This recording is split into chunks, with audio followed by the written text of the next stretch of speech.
Hi అండి. మీ అందరికీ నా వందనాలు తెలియజేసుకుంటున్నాను. అందరూ బాగున్నారా? మీ అందరూ బాగుండాలని మనస్ఫూర్తిగా కోరుకుంటున్నాను. అలాగే మీలో ఎవరైనా కొత్తగా నా ఛానల్ చూసినట్లయితే గనక నా ఛానల్ సబ్స్క్రైబ్ చేసుకోమని మనవండి. అలాగే నా ఛానల్ వాచ్ చేసి సబ్స్క్రైబ్ చేసుకున్న అందరికీ థ్యాంక్ యూ సో మచ్ అండి. మీరందరూ నన్ను ఆదరిస్తున్నందుకు. ఒక చిన్నది ఏంటంటే, మనం బయటకెళ్ళి సువార్త చెప్పలేము. అలాగే మన యొక్క వీడియోస్ చూసినట్లయితే గనక నా చిన్న ఆశ అండి. ప్లీజ్ నా ఛానల్ సపోర్ట్ చేయమని నా మనవండి. మనము నిన్న ఉమెన్స్ డే సందర్భంగా పార్ట్ 1 చెప్పుకుందాం. ఇద్దరు స్త్రీల గురించి చెప్పుకున్నాం. బైబిల్‌లో 5 గొప్ప స్త్రీలు ఉంటారని చెప్పుకున్నాం కదండీ! అలాగే నిన్న ఇద్దరు స్త్రీల గురించి చెప్పుకున్నాం. అలా ఎవరంటే హెబ్రీ మంత్సరాన్లు, అలాగే రాహాబ్ గురించి చెప్పుకున్నాం. అలాగే ఇవాళ ముగ్గురు గురించి చెప్పుకుందాం. ఫస్ట్ వచ్చేసి రూత్ అండి. రూతు తన అత్తగారిని అమ్మలా చూసుకుందండి. అలాగే తను యొక్క పెద్ద కోడలైన ఓర్ప పుట్టింటికి వెళ్ళిపోయింది తన కుమారుడు చనిపోగానే. తిన్ను కూడా వెళ్ళిపోమన్నప్పుడు నీ జనమే నా జనము, నీ దేవుడు నా దేవుడు అని అత్తని వెంబడించిందండి రూతు. అమ్మలా చూసుకుంది, అత్తలా చూసుకోలేదు. తన యొక్క మంచితనాన్ని బట్టి దేవుడు మెచ్చి బోయాజుని తనకి ఇచ్చాడనమాట. అలాగే బోయాజు ద్వారా, రూతు ద్వారా యేసుక్రీస్తు వంశాలని అక్కడ మొదలవుతుందండి. రెండోది వచ్చేసి దెబోరా అండి. ఈవిడ వచ్చేసి న్యాయాధిపతి, అలాగే ప్రవక్తి అండి.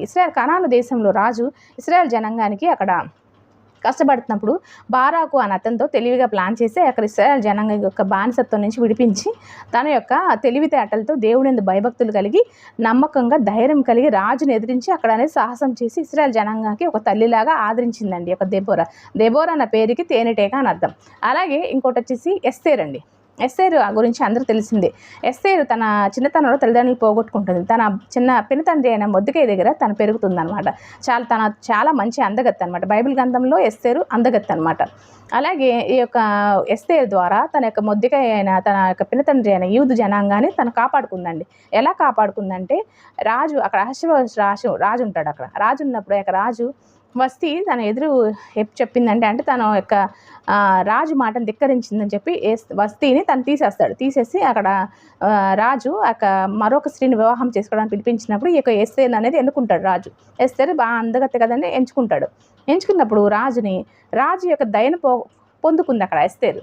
ఎలా అంటే, యూదుల హామాను అంటే రాజుకి హామాన్ అనేది సమాచారదారుడు. అలాంటప్పుడు ఇక మొర్దెకై యూదుడు కదా, ఎస్తేర్ బాబాయ్ యూదుడు అనమాట. యూదున్నప్పుడు అందరూ వంగి దండాలు పెట్టేవాళ్ళు హామానికి.